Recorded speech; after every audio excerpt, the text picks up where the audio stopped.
Muito bem, gente, sejam bem-vindos à nossa aula de treinamento evangelístico, né? Nós estamos estudando o livro de Peixe, e antes de nós darmos sequência na lição de hoje, que seria a página de número 22, né? Nós vamos orar e buscar aí a direção do Senhor Deus, para que Ele possa aí nos abençoar. Vamos orar. Querido Deus, nós, em gratidão, oramos ao Senhor, Criador dos céus e da terra, sabendo que nada acontece sem a sua perfeita vontade.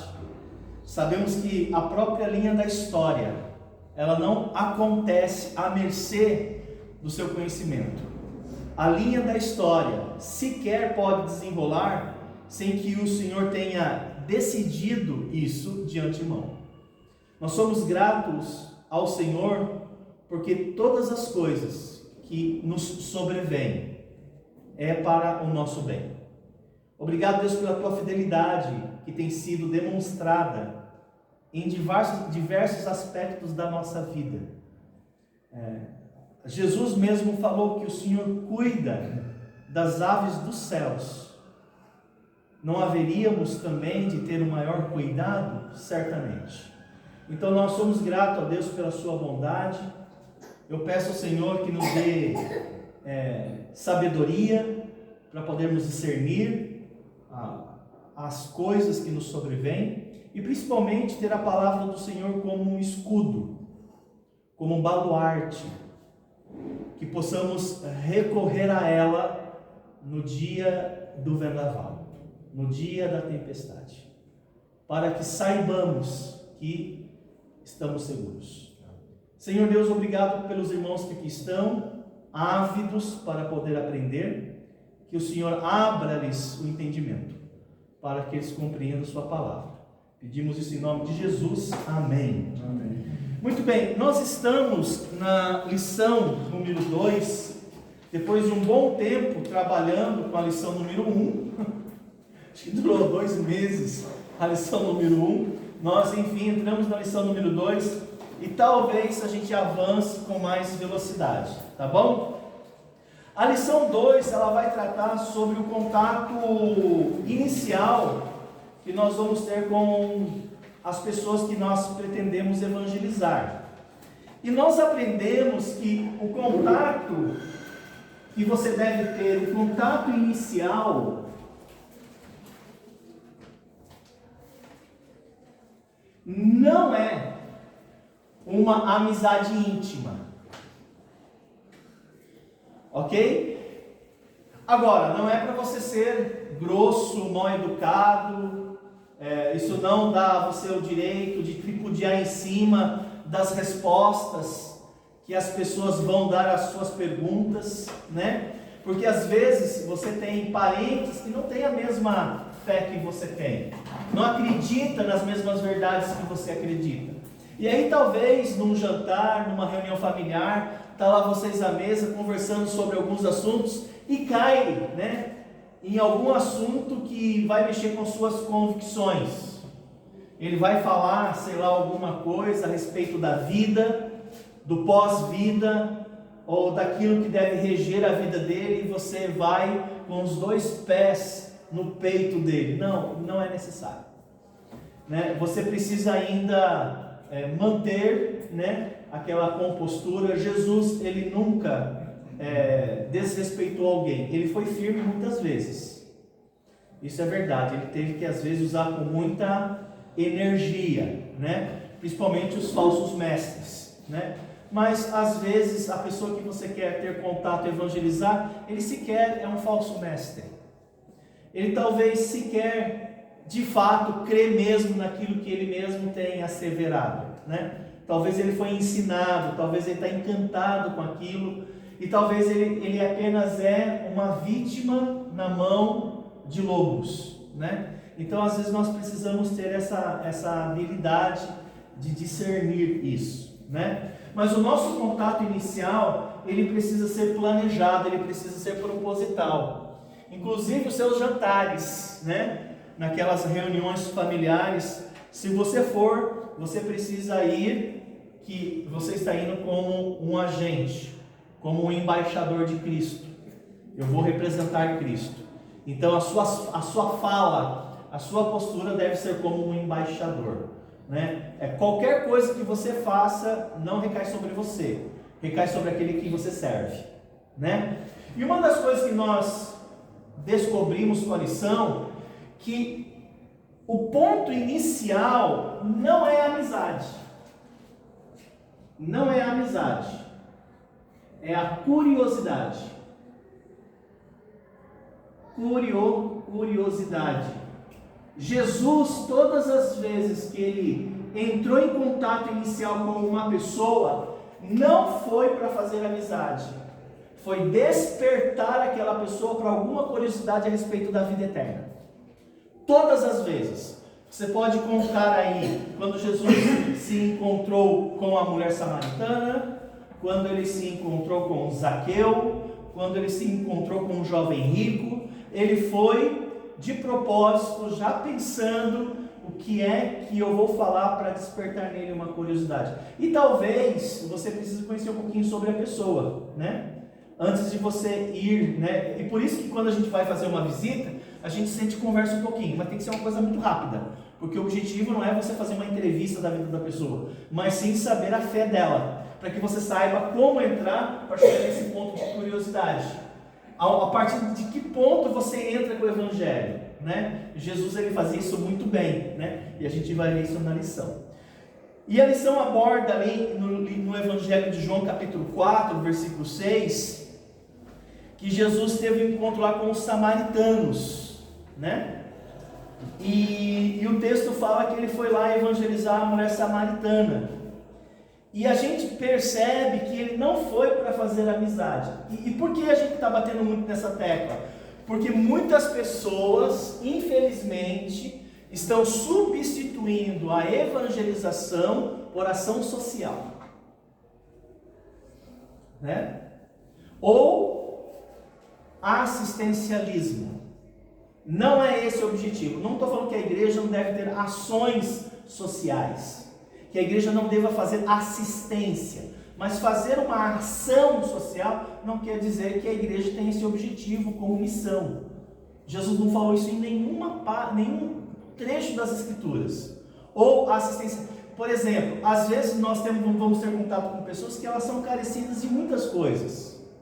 E às vezes as pessoas podem vir até você porque ela viu em você uma fonte de qual as suas necessidades são atendidas, né? E às vezes porque nós queremos ser bons e generosos, a gente se estende. Aí a gente acaba dando margem para que a pessoa venha a nós apenas por interesse. Jesus, ele alimentou multidões, sim ou não? Mas ele teve que parar em um momento, não teve? Por quê? Porque as pessoas só estavam indo por causa do pão. E ele parou, gente. Ele parou. Ele não fez mais. Então nós precisamos entender que o vínculo que eu quero com aquela pessoa é apresentar o Evangelho. Depois que ela se converter, aí sim, talvez poderá desenvolver ali uma proximidade, né? E o apóstolo Paulo, sabendo disso, vocês sabem, a igreja de Corinto era uma igreja com todos os dons espirituais. A nossa igreja aqui, ela não tem todos os dons espirituais. A igreja de Corinto tinha todos os dons espirituais. Nem por isso a protegia de ser uma igreja carnal. A igreja de Corinto era uma igreja carnal. E por que ela é uma igreja carnal? Justamente por causa desse ponto. Ao ter contato com as pessoas de Corinto, ao invés de querer apresentar o Evangelho a elas, eles estavam se comportando como eles, vivendo como eles. O apóstolo Paulo, nas duas cartas, ele tem que tratar sobre isso, né? E às vezes nós temos contato com pessoas não convertidas. Como que deve ser a sua postura para com eles, para que você possa ser luz? E você precisa traçar uma linha. Até certo ponto eu não vou. Eu vou até certo ponto. Ou amizade, até que ponto é minha amizade? Minha sociedade, eu posso fazer uma sociedade, por exemplo, com uma pessoa ímpia? A Bíblia permite isso? Isso é passivo a uma correção pela igreja? Até que ponto eu posso dizer que aquilo é uma sociedade? Então, a Bíblia ela vai traçar alguns parâmetros para nós, porque quando você entra em contato e amizade com o mundo, o que acontece com você? Hã? Você consegue ser incontaminável? Você vai ceder? Cedo ou tarde você vai ceder. Se você estiver em companhia com pessoas que têm uma linha de pensamento, seja em qualquer área que é anti-Deus, você vai ceder aos pouquinhos. Cedo ou tarde você vai ceder. Por exemplo, imagina você trabalhar com alguém que é injusto. Você quer ser justo, mas você trabalha com uma pessoa que é injusta. Uma hora ou outra vai ter uma situação que você vai ter que fazer o certo e você vai ter um dano, ou você vai fazer o que é injusto para ficar calado e não ter o dano. E a pessoa com quem você trabalha vai falar: não seja bobo. Se você fizer isso, você vai perder. E você sabe pela consciência e a mente que você tem de Cristo: eu devo fazer o que é correto. Mas porque eu estou em companhia dele, vivendo com ele, convivendo com ele, negociando com ele, vivendo com ele, ele me dá um caminho. Fala: não é que você é verdade? Eu vou ficar quieto, eu não vou falar nada. Aquela sociedade, maculou o seu testemunho. Então por isso que a Bíblia vai falar de diversas formas que isso não pode acontecer. E o apóstolo Paulo, ao falar disso, ele vai usar o texto de 2 Coríntios. E ele vai resgatar aqui uma imagem tirada da agricultura. Bois puxando o arado. Ele vai usar a expressão jugo desigual. Jugo desigual. O que seria um jugo desigual? Seria exatamente aquela peça que é colocada sobre os animais para que eles possam arar a terra. O que seria um jugo desigual? É quando você pega dois bois e eles são de tamanhos diferentes. Se você vai arar a terra e você pega aquela peça para arar e os tamanhos são distintos, o que vai acontecer com aquele arado? Vai haver o quê? Um prejuízo. Não vai puxar a terra na profundidade correta para lançar a semente. Ou de força diferente. Um boi é mais forte que o outro. Mesmo que esteja em equilíbrio, a altura do arado, um vai querer andar na frente do outro. Então a Bíblia fala: não vos prendais em jugo desigual.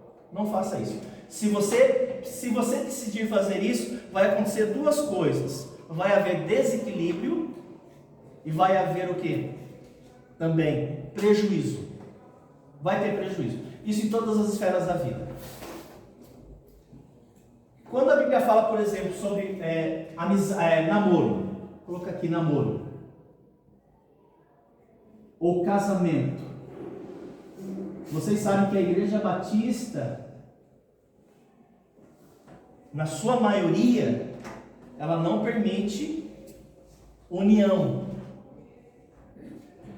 casamento entre crente e não crente, nem namoro. Agora, se a pessoa vem, aí não tem o que mexer. Mas se a pessoa vai iniciar, a igreja, por exemplo, ela não faz casamento onde um é convertido e o outro não é. A Igreja Batista eu não faço. Por isso que eu faço aconselhamento pré-nupcial. Não apenas para ensinar ele a ser marido e ela a ser esposa, para ver se ela é convertida e se ele é convertido. Porque se eu descobrir no transcurso do aconselhamento, eu interrompo, vou tentar apresentar o Evangelho na esperança que ela se converta. E se por acaso eu perceber que um dos pares não são convertidos, isso não é nem é indicativo para que ainda aconteça o casamento. Porque a união, ela iniciou-se da forma errada. E tudo começa errado, termina. Você pode até insistir, mas vai haver desequilíbrio e prejuízo. Quem vai pagar a conta? Vai ser você no final do dia, Então a Bíblia fala isso para nos proteger. E ele vai trazer aqui alguns comparativos, A primeira coisa que ele vai falar é justamente sociedade, né? Não pode haver sociedade. A outra palavra que ele vai usar, qual seria? Comunhão. Ele vai usar a palavra harmonia. Ele vai usar sinônimos. Ele vai usar a palavra união. Ele vai usar o que mais? Ligação. Isso. Ligação. Pensa aí nos bois. Quando o agricultor vai pegar 2 bois para arar, não pode haver tamanhos diferentes e nem força diferente, porque não pode haver sociedade entre eles. Não é possível haver plena sociedade quando as forças são diferentes. Não pode haver plena sociedade quando os tamanhos são diferentes. Não pode haver comunhão entre eles, nem harmonia. Coloca isso no namoro. A Bíblia já diz: não há sociedade entre o menino convertido e a menina não convertida. Não há sociedade, não há comunhão entre eles. Lógico que há, pastor. Bem, pode ser que tenha uma comunhão intelectual. Nem intelectual pode ter a ver, né? Porque ele pensa uma coisa, ela pensa outra, quando há choque, de cruzamento de informação. Vocês vão andar juntos até certo ponto.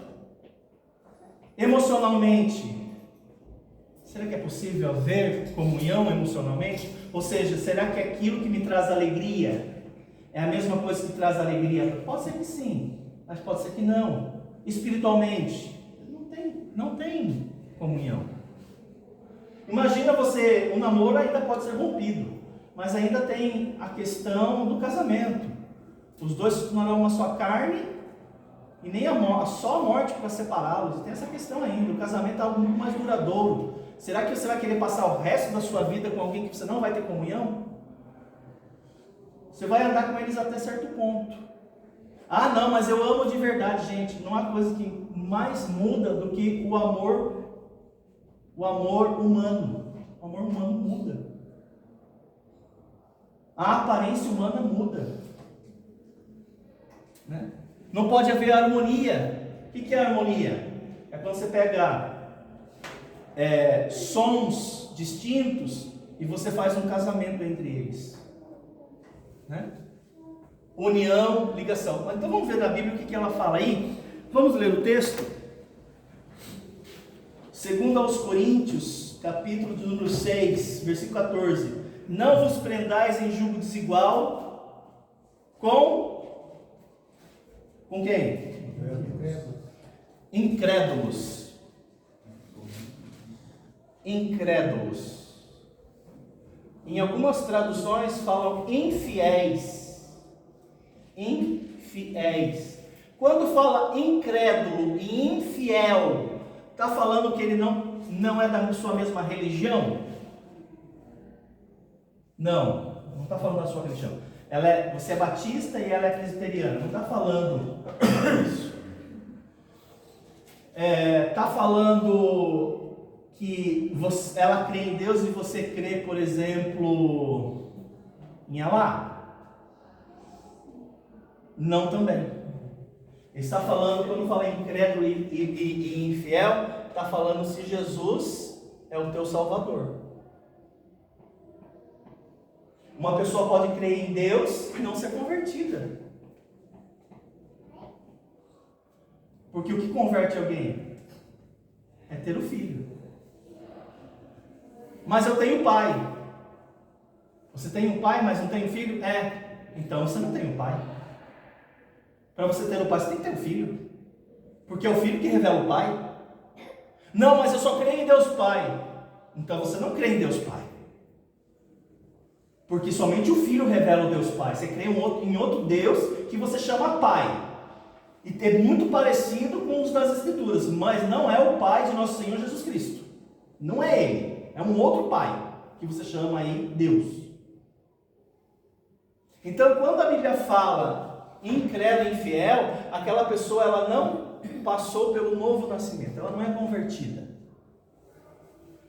Então, quando a Bíblia fala jugo desigual, ele está falando uma pessoa que nasceu de novo em relação àquela pessoa que não nasceu de novo. A sua relação com ela, se ela não é convertida, deve ter limites. Senão você vai cair em prejuízo ou desequilíbrio.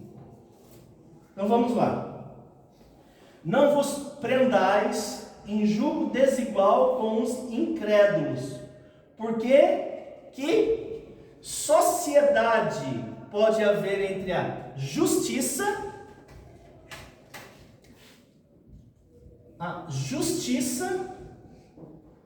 e a injustiça?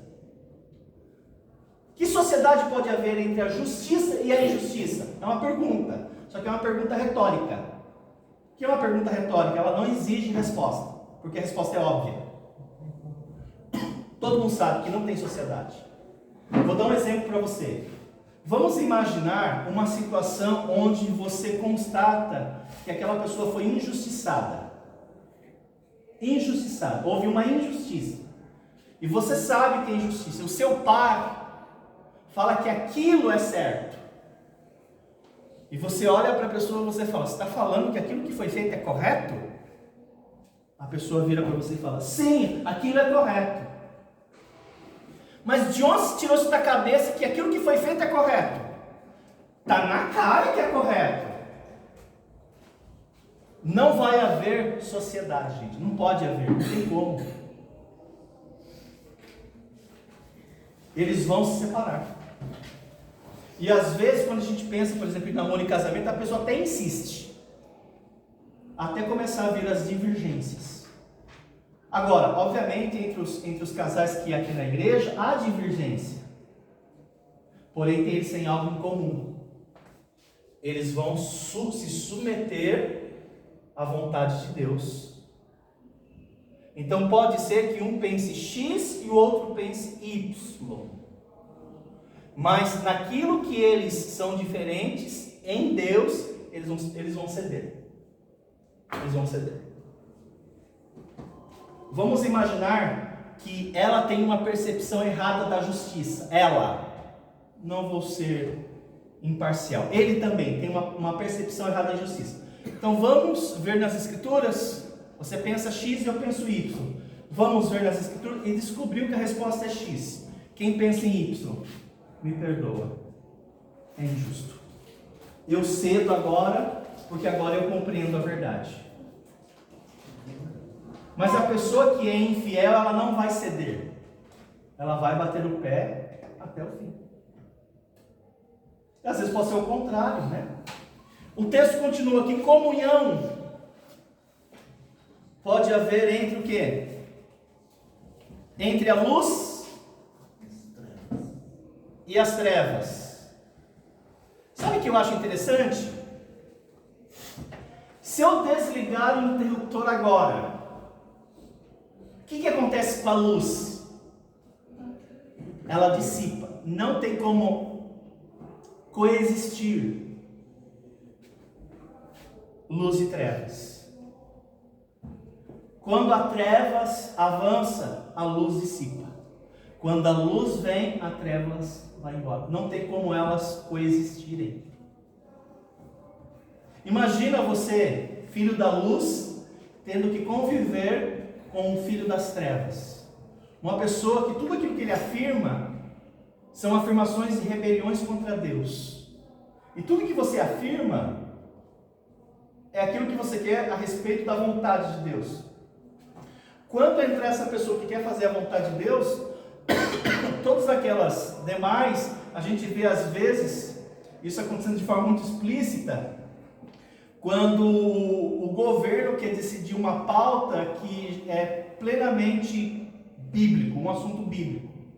E você vê que eles não conseguem coexistir juntos ali. Harmonia, ele vai dizer, entre Cristo, que harmonia há entre Cristo e Belial. Belial é um dos nomes do demônio, é um dos nomes de Satanás, né? Que harmonia! Eu acho isso interessante, que a palavra harmonia, ela também pode ser traduzida como concórdia. Concórdia. Em que assuntos Cristo concordaria com Belial? Em que assuntos Belial não, o senhor está certo. Cristo abaixando-se para Belial. Não, você tem razão. Você acha que Cristo se dobraria a Belial? Isso nunca aconteceria. Mas quando você entra em sociedade com uma pessoa infiel, é como se você estivesse falando que Cristo está se dobrando a Belial. Ele vai usar a palavra união. Aquele é muito mais cirúrgico, né? Como que diz a sua tradução? Entre o crente e o incrédulo. Há outras traduções que falam entre o fiel e o infiel. E esse crente, que ele diz, é traduzido como crente e incrédulo, mais uma vez, incrédulo, não é necessariamente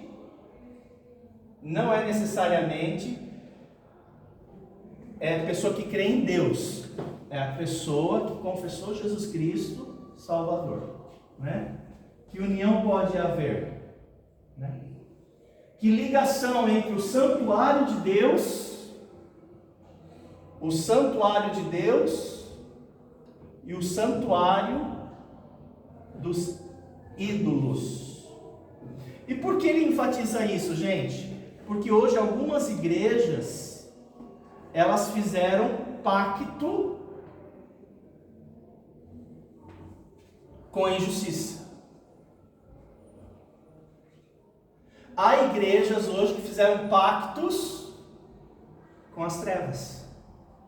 Há igrejas que fizeram pactos com Belial. Há igrejas que fizeram pactos com incrédulos. Há igrejas que fizeram pactos com o santuário de ídolos. Então nós precisamos saber, como igreja, aonde que a igreja pode ir. E onde a igreja for, ela tem que ter discernimento para ela não estar em julgo desigual. Porque se ela entrar, gente, ela vai ceder. Ela começa a ceder talvez no interior e logo está nos púlpitos.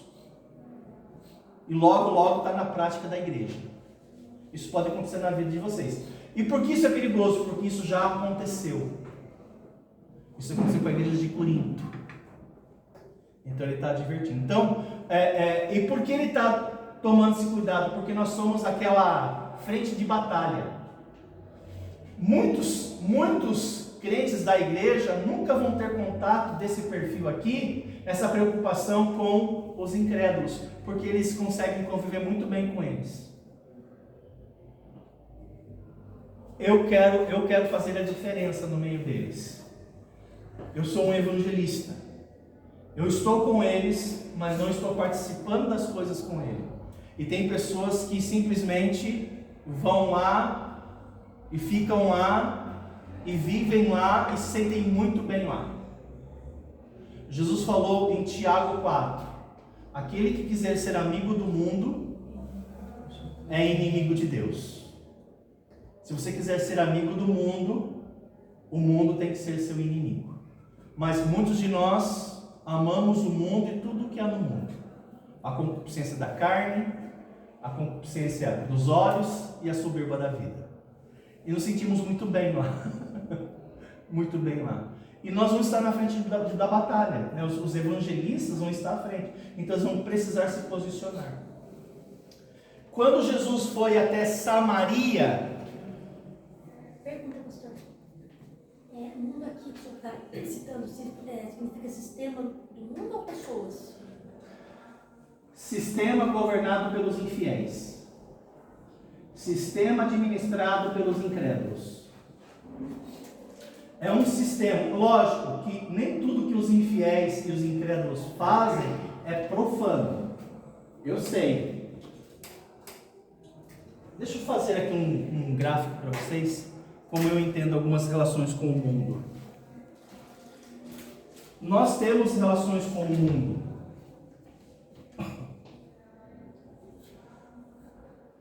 O que nós temos que determinar é qual é o grau de relacionamento que a gente tem com essas entidades. Então deixa eu dar um exemplo aqui a vocês. Eu acredito que exista a possibilidade de haver. Existem 4 dimensões, eu entendo. Existe a dimensão secular, que pode conviver pessoas convertidas e incrédulas, que é um ambiente secular. Mas existe uma esfera que é chamada profana. Profana. Nesse caso, não. O crente, ele não tem relacionamento com incrédulos. Mas tem um ambiente, tem uma esfera secular. Assim como tem uma esfera, aqui seria a esfera do mundo. Do mundo. Existem coisas do mundo que é secular. Existe uma relação. Por exemplo, quando você vai ao mercado, o dono do mercado é ímpio. Você pode comprar lá as mercadorias, ele é ímpio. Você está fazendo negócios com ele. Pode, porque ele está entrando numa questão secular. Não tem problema com isso. Você vai consertar seu carro, você vai ao médico, o médico é ímpio, o médico é teu. O médico é sei lá o quê. Você pode consultar com ele? Pode, porque é uma relação secular. Agora, isso pode se tornar uma relação profana. Também, vou colocar aqui no mundo bíblico. Existe uma esfera que é saudável, que é a esfera espiritual. Um crente se relacionando com um outro crente. É saudável. Mas existe uma esfera que ela pode ser maléfica. Que seria a esfera religiosa. Na esfera religiosa eu não sei quem é crente e não sei quem é incrédulo. Por isso que é uma relação perigosa. Você é batista. E a pessoa é batista. Você tem uma relação religiosa. Você não sabe se a pessoa de fato é convertida ou não é. Você vai ter que conviver com a pessoa. Pode ser que haja pessoas aqui entre nós que não são convertidos. Não tem comunhão entre eu com aquela pessoa. A gente está no mesmo ambiente religioso. A gente canta os mesmos hinos, participa das mesmas aulas. Talvez fazemos parte do mesmo coral. Né? Pode ser que você tenha uma relação, você é batista e a pessoa é presbiteriana. Você não sabe, ela está numa esfera religiosa. Existe a esfera. Então existe um conceito que é perigoso, religioso. Ele é perigoso. Porque você não sabe o que a pessoa acredita. Né? O que a Bíblia está tratando é justamente isso. Você sendo espiritual, como que você vai relacionar com todos esses aspectos da qual você vai ter que lidar? Você vai ter que lidar com a vida secular, com incrédulos e crentes. Você vai, por exemplo, comprar um carro numa agência e o dono é um cristão. É uma relação secular. Você vai comprar um carro e o dono da agência é um incrédulo. Secular. Você vai relacionar com crentes profanos. Isso é possível acontecer? Lógico. Você deve se afastar dele? Sim. Ele vai fazer você pecar. A sua relação com ele, ela é prejudicial. Por exemplo, quando duas pessoas da igreja fazem uma refeição para começar a falar mal da liderança da igreja, para falar mal dos membros, para começar a criar picuinha, aquela relação ela é profana. Você tem que sair de lá. Ele é crente, mas não posso conviver com ele. Preciso repreendê-lo em amor e me afastar. Não é bom. A relação é ruim. Pode ser que eu tenha uma relação com alguém que é uma relação só meramente religiosa. A gente só participou das mesmas atividades, mas não tem proximidade. Entre nós aqui, pode ser que seja espiritual com espiritual. Mas pode ser que seja uma relação espiritual e secular. Secular e espiritual. Pode ser uma relação profana, espiritual. Espiritual, profana. Pode ser uma relação espiritual, religiosa. Religiosa, espiritual. Pode ser religiosa, religiosa. Pode ser profana, profana. Pode ser... Isso aqui, ele se mistura. Por isso que o apóstolo Paulo vai dizer o seguinte: não vos prendais em jogo desigual. Né? Você tem que tomar cuidado. E o cuidado é aqui. O jogo desigual que ele está falando é aqui. É nesse ponto aqui. Ele não está tratando no aspecto religioso nem secular. Ele está tratando no aspecto profano. Então vamos lá para o livrete. Vamos ler, seguindo a leitura, e a gente vai preenchendo agora, tá bom? Quem pode começar lendo o primeiro parágrafo aí da página número 22?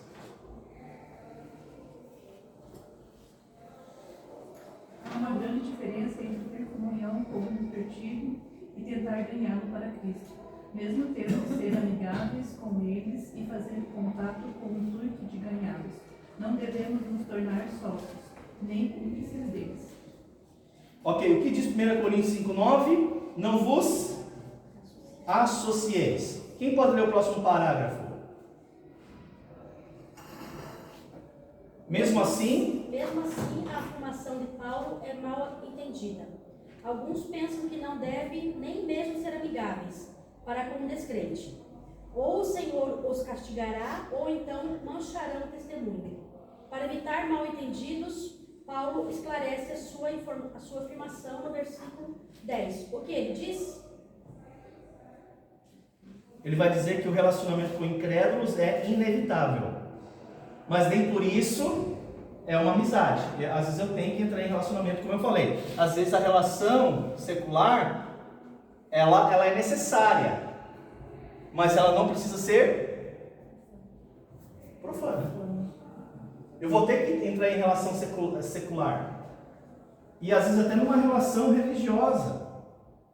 Mas não pode ser profana. Né? Quem pode ler o próximo? Assim mesmo que não nos tornemos amigos íntimos dos perdidos, devemos entrar em contato amigável com eles, com o propósito de ganhá-los para Cristo. Vamos para a página seguinte, página 23. Quem pode ler? Primeiro, vamos examinar o assunto. Se ganhá-la para Cristo é o propósito. Se ganhá-la para Cristo é o propósito, namorar não é necessário. Você pode ser amigo de uma pessoa e mostrar interesse por sua alma, sem precisar namorar. O que a Escritura diz a respeito em 2 Coríntios 6, 14 e 17? Se você é justificado e a pessoa com quem namora não é justificada, o que é impossível haver entre os dois? Ok, então, se você é justificado, aí é uma expressão paulina de uma pessoa convertida. Você é justificado, a pessoa não é justificada. O que é impossível haver entre os dois? A resposta deverá ser, né? Foi colocado aqui, antes, sociedade, comunhão, harmonia, união, ligação. Você tem que colocar essas 5 palavras aí.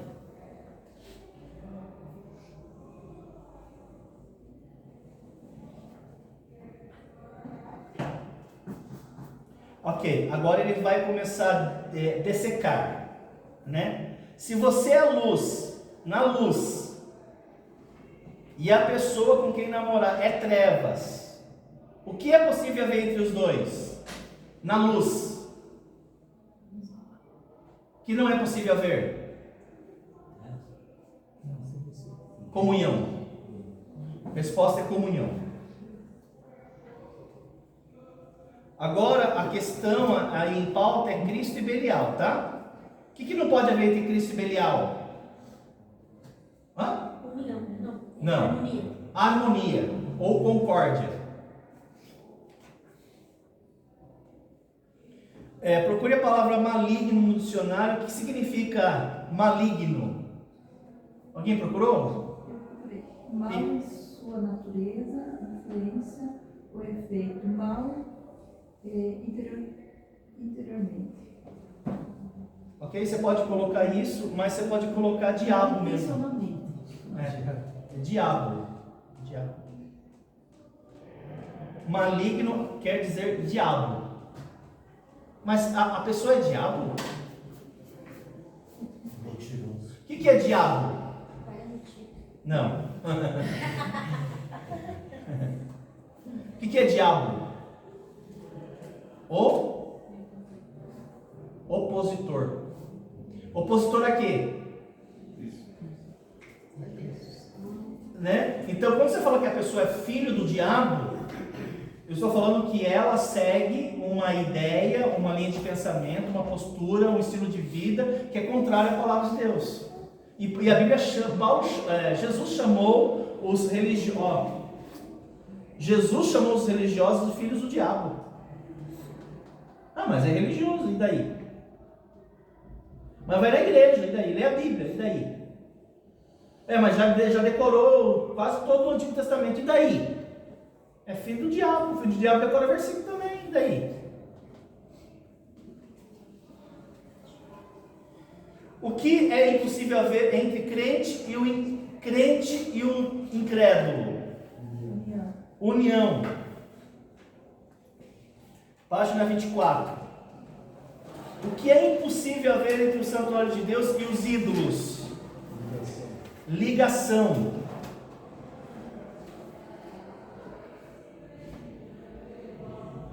Tem uma tradução que ao invés de ligação é usada a palavra consenso ao invés de ligação. Não pode haver consenso entre o templo de Deus e o templo dos ídolos. Se você ir, por exemplo, numa denominação de raiz afro, eles têm um templo. Você vai perceber que ao assistir um culto nesse templo, comparado com o culto que você presta na sua igreja sendo de Cristo, não tem consenso entre as coisas que são feitas e realizadas lá. Não há consenso. Não há consenso nenhum. Portanto, sem essas 5 coisas, que tipo de namoro você acha que teria? Namoro de julho desigual. Namoro de julho desigual? Um namoro desigual. Ele está usando a palavra namoro, gente, aqui, porque o que acontece? Assim, gente, não é uma crítica, tá? É apenas uma constatação. Solteiros são mais evangelistas do que pessoas casadas. Pessoas solteiras são mais evangelistas, tanto homem quanto mulher. Parece que depois que eles entram no casamento, a responsabilidade dentro do lar consome, eles conseguem apenas cultuar a Deus na igreja, mas às vezes eles não conseguem ter um trabalho evangelístico. Alguns conseguem. Então ele está dando esse ponto de namoro, porque o que acontece? Quando você é solteiro e você começa a entrar em contato com uma pessoa do sexo oposto, hoje em dia está tão interessante que até do mesmo sexo pode querer entrar em relacionamento com aquela pessoa, porque você quer ganhá-la, e ao ganhá-la você começa a entrar em preâmbulos muito íntimo, e a pessoa começa a ser seu confidente, e você começa a falar, a pessoa começa a te escutar, e o que ela só precisava era alguém que escutasse você, e você é aquela figura, e você começa a desenvolver um laço, e aquilo pode trazer um relacionamento. Não estou querendo dizer que não possa haver um relacionamento futuro, eu estou falando que não é o propósito, né? Muito bem. Seria um namoro muito sem graça, exatamente. Portanto, fazer um contato pessoal com o propósito de testemunhar é exatamente isso. Não há permissão de de ninguém namorar ou se tornar parceiro de descrente. Devemos despertar-lhes a curiosidade. O sinal bateu, acabou? Bateu uma vez só. Ok, vamos lá. Agora nós vamos entrar, vamos sair do contato pessoal, ok? Vamos entrar, sair do contato pessoal e nós vamos entrar no ponto de curiosidade. Quem pode ler o próximo parágrafo aí? Depois de fazer amizade com os descrentes, o salvo deve começar a falar de Cristo com eles de tal forma que desperte seu interesse e curiosidade nas coisas espirituais. Essa palavra amizade que ele está falando aí é apenas aquela postura gentil, amistosa, ok? Depois de ter feito aquele contato amistoso, aí você vai tentar trazer algo que desperte curiosidade. No caso de Jesus, em João 4, 6 a 18, como Cristo despertou o interesse da mulher nas coisas espirituais? Hã? Ele falou para ela, eu te peço água, mas eu posso te dar água da vida, que não vai acabar. Então ele usou aquela situação do poço, tirando água, ele falou, eu tenho uma água que jorra para a vida eterna, que vai te saciar eternamente. Então aquilo despertaria a curiosidade dela, né? E às vezes você pode usar uma situação comum ali para despertar a curiosidade da pessoa. Você tem que ter essa habilidade, né, de fazer essa correlação. Então pode preencher aí, água viva. O que ele ofereceu a ela, que era especialmente interessante e incomum. Na verdade, gente, é ao contrário. O primeiro é água, o segundo é água viva. Perdão.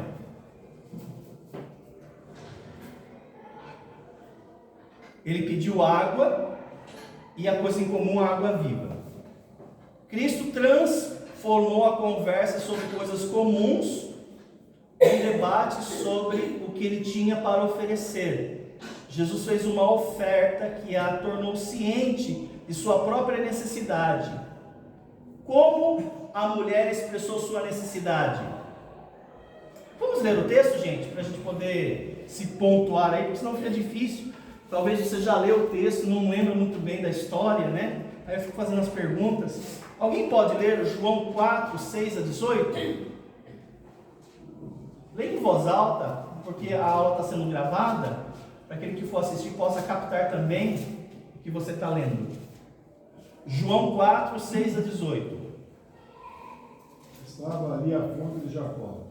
Cansado da viagem, assentara-se Jesus junto à fonte por volta da hora sexta.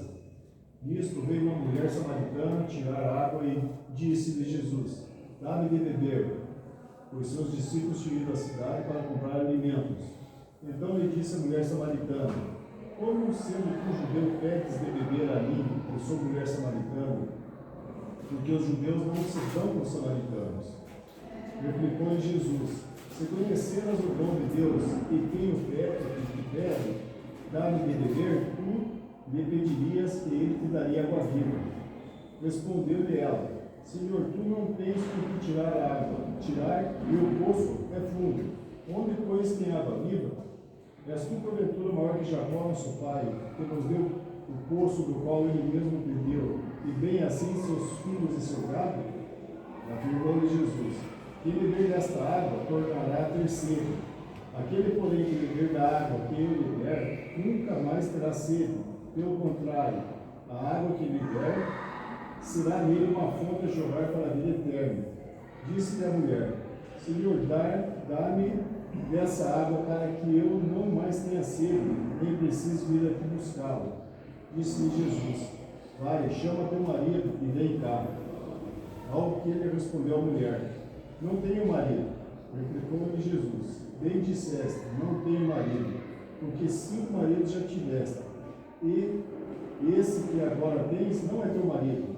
Isto disseste com verdade. Muito bem, obrigado, irmão, pela leitura. Eu vou pedir aos irmãos que preencham as respostas e a gente segue a partir daqui na semana que vem. A primeira pergunta é: como a mulher expressou sua necessidade? Servante buscará A mulher fez perguntas? Quantas? É interessante que ela fez mais de 4 perguntas para Jesus. Só porque Jesus colocou: olha, eu estou te pedindo água, se você me der água, eu te dou água para a vida. Só essa conversa despertou nela muitas outras questões que fez com que Jesus depois apresentasse o Evangelho a ela. Vou pedir a vocês que preencham e a gente segue a partir daqui. Se alguém puder anotar aí no livrete, que vai ser a partir daqui que a gente vai dar sequência, tá bom, gente? Obrigado pela presença de vocês. Vamos terminar com uma palavra de oração. Então, uma oração voluntária, e a gente está encerrando a nossa aula de hoje. Senhor meu Deus, nós te louvamos, te agradecemos por essa aula, Pai. Obrigado por essa lição que o Senhor tem que fazer no nosso coração, Pai. Continue abençoando o nosso resto de culto, Pai. Abençoando o final do domingo de cada irmão, Pai. Nos faz em paz, nos protege de todo mal, Pai. Que venhamos compreender